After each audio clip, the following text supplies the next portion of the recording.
akhir-akhir kita mencapai kekuatan yang lebih tinggi.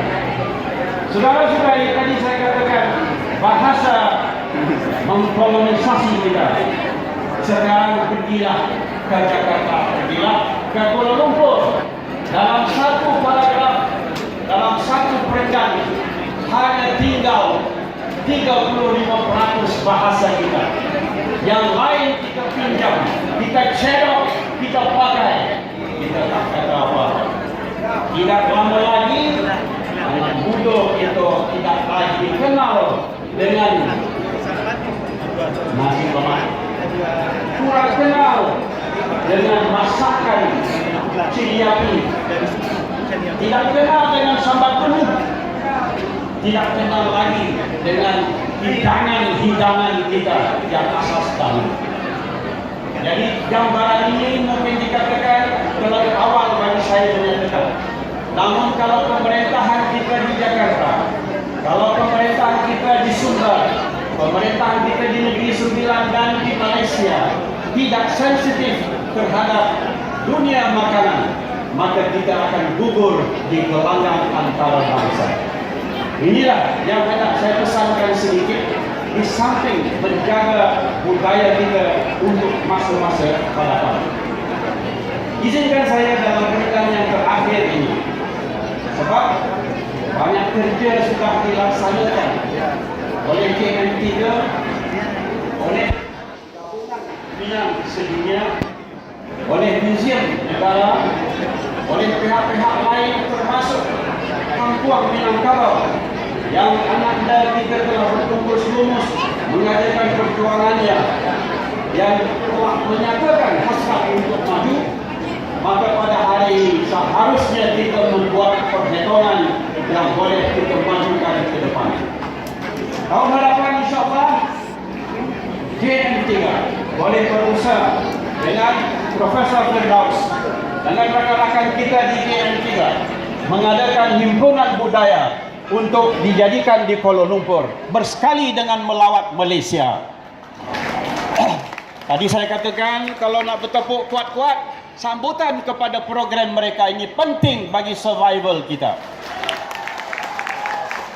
Lantaran pada hari ini adalah hari permulaan, maka kita jadikanlah sebahagian daripada jadual kita untuk mencapai tahap-tahap yang sedikit lagi boleh kita capai bersama.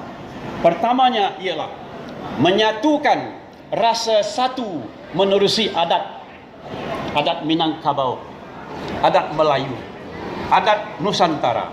Yang keduanya, mengokohkan industri makanan setempat kita dengan kerjasama kerajaan atau pemerintah.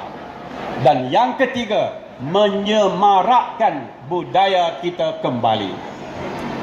Kalau tengah hari kau duduk kita bersama, makan kita bersama, melenggang sen pulang lain, tak ada apa-apa capaian kita. Kita mesti bersatu selepas ini, mencari jalan ke arah sedikit sebanyak capaian tersebut. Jadi hadirin, baitulah orang yang di belakang lah mula mengaku kepalanya ke bawah. Jadi ambo katakan semasa ambo kakarakap tuan alah pai kabidua. Semasa ambo bercakap tuan-puan lah mula tidur. Jadi dengan itu ambo berhenti lah daripada berucap. Penyampaian itu selebih sekurangnya dari hati ke hati dan dari seorang kepada yang ramai. Pemimpin-pemimpin yang tidak sempat saya sebutkan namanya, dipohon maaf sebesar-besarnya. Kok berdantuang di Gunung Dayak, itulah tanda kita mamarun. Berhimpunlah kita anak beranak.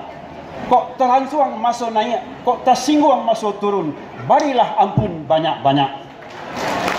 Jadi dengan kata-kata yang tidak sepertinya itulah, tahniah sebesar-besarnya kepada JM3, kepada museum di bawah Dato' Bahrain dan saudara-saudari yang telah bertungkus lumus dari Jakarta dan dari pelbagai pelosok tanah air dan di Nusantara.